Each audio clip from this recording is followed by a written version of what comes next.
Shalom, shalom, shalom. I thank our God, God of Israel, to bring us in this place. I come from a long way, but because of the help of Hashem, we all are reconnected after being lost from each other over 2,000 years. You see, my journey spiritually to come home and mean a lot to me, and also mean a lot to my people, your brothers and sisters around the world, especially in Africa. I'm a Jewish, and I will always be and be proud to be called the son of Abraham, Jacob, and Isaac. I think being born in the royal family in Togo, West Africa, to a father Jew and mother Jewish, and with a family history, we carry the same tradition. Even when I felt lost, learning about the spirituality through different religions, my family always, and my grandfather, the king at the time, said, remember who you are wherever you go. But because of the difficulties and the problem in my country at the time politically, the family decided to send me to America to go to school for my safety. And I never hide my faith, and I paid a price to be Jewish, being attacked in the newspaper all over because I'm talking about my faith. Even though some trying to destroy that our kingdom, our people group do not exist, but the history have shown we have over 20 to 30 million people in my kingdom. This kingdom is covered part of Ghana, Togo, Benin, Nigeria, and Ivory Coast. That whole region on the West Africa once was under my kingdom. When I've been sent to America, I was the first African king crowned in America. While I'm in the States, I have a foundation. We ship under the Royal Foundation medical supplies, school supplies. I adopt many children. Actually, 2 years ago, I adopted 400 children.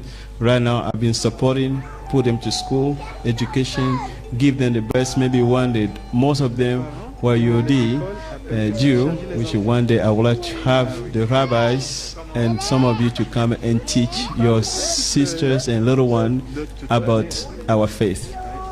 So there's a work for us to do, and my plan, our goal, is to see how we can gather all the Israelites around the world, how we can stand together, not to be divided. It's about time that we must unite, because the world needs us. We are the light to the world. His Majesty King Ayi is looking to help people suffering from... Even via telephone, want to communicate with them to the council of the the Organization of Kings and Queens of Africa. We have about 357 chiefs and kings and queens under that organization, which I'm head of. We have a special guest in the studio with us today. His name is King Ayi from Togo. He is in Washington, D.C. to speak about his foundation and the humanitarian efforts in Togo and the surrounding regions. And Your Majesty, we welcome you here to our studio. And I know we talk about this being out and about, and you're going to be out and about tomorrow in Middleburg, Virginia, to raise funds for your foundation. Tell us about the foundation and the effort. Well, I want to thank you first to be able to receive me on your show. And our plan is, first of all, to see how we can bring help our people back home. We met our friends recently, who just came back from Africa also, during the event for inauguration of President Obama. We met. And among those, when I spoke to those who are Jew or Israelites I will say maybe 15 to 20 million will decide to come to Israel. So I will say, Israel, daughters of Zion and brothers of Zion, I just want to let you know, you are not alone, and we are not alone. There's millions of your brothers and sisters on the other side which is the book of Isaiah 60 and 62 has talked about. They will come from the other side of the river. They will return home to rebuild the house of Israel.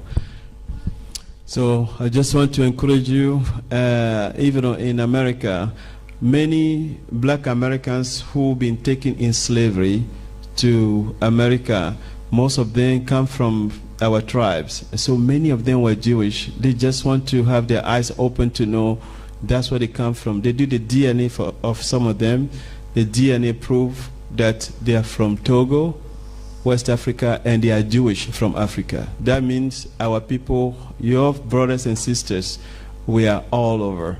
And the day will come, Israel, all of us will come together to celebrate Messiah. כן, כן, כן. אני יכול להרוג. אני אביא לך את הכוח וחליפה, תוכל לברך. רגע. אני רוצה לברך בשם ומלכוס. ברוך אתה שם כן אחר? שנוסן מכבוי דו לבשר אדם. ברוך אתה אדוני מלך העולם, שנוסן מכבוי דו לבשר אדם. אמן.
להיכנס לתורה, למצוות ולחופה ולמעשים טובים.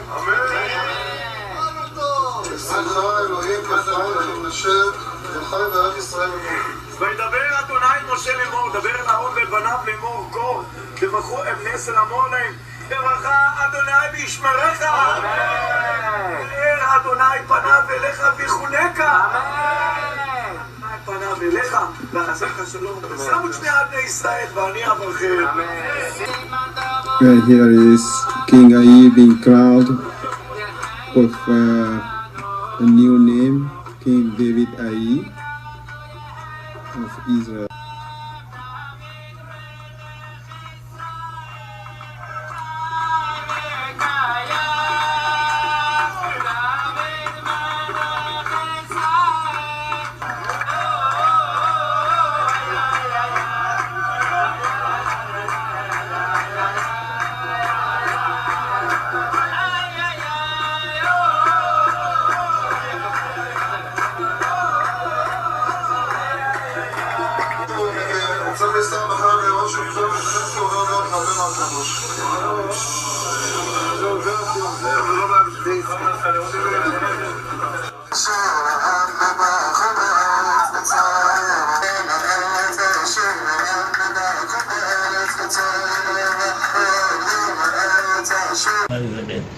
אני מברך אותך להתקיים שבת ושמחה, ולא יהיו לך מתנגדים, לא יהיו לו מתנגדים, ודייש לא יהיה לו כניסה לשם אליך, לא יוכל לעשות לך שום.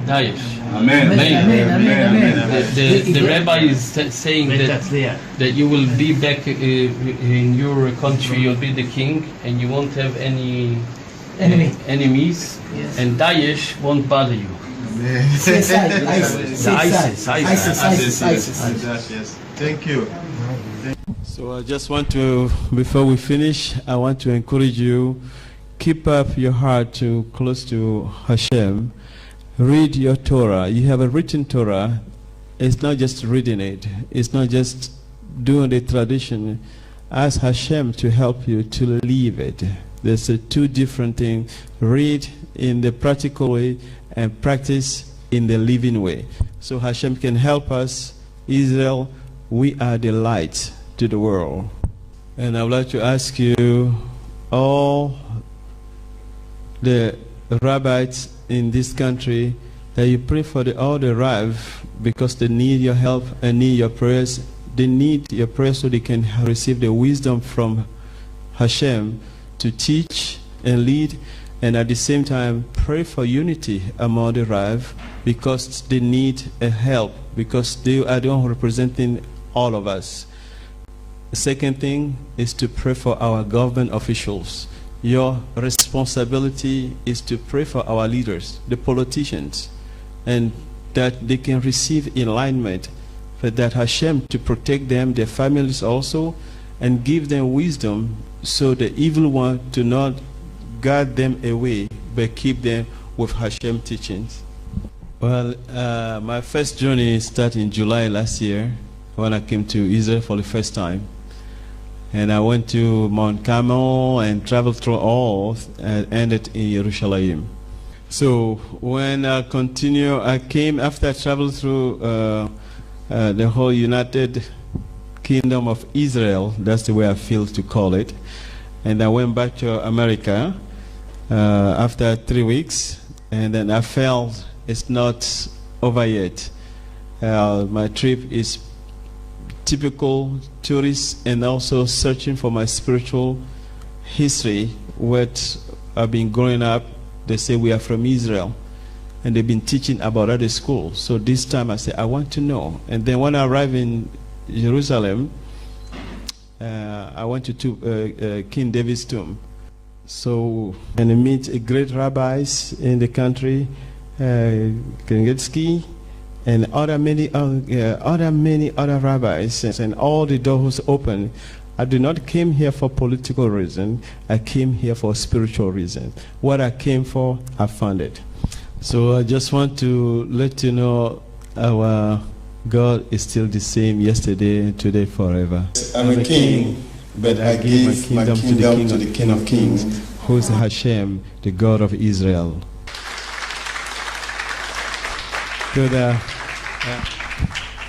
When I went to Hebron and visited all the history of our forefathers, where they've been buried, Abraham, Jacob, Isaac, Leah, and then later we went to see Rachel. When I heard Mama Rachel, when I touched the tomb, I feel like he's rocking. I say, Mama Rachel, that's your son who has been gone. We left for many years. You cried for us. I returned back. It happened, I felt Hashem have impacted something in me to carry on. What I have in my mind is to bring at least 100 to 200 kings and queens to Israel, to come and learn and see what the God of Israel has done in 50 years, how Israel have able to be developed because of Hashem. That's what's my heart, to bring Israelites together, especially bring all these kings to see the miracle. So we need your prayers, I need your prayers, and we believe it will happen.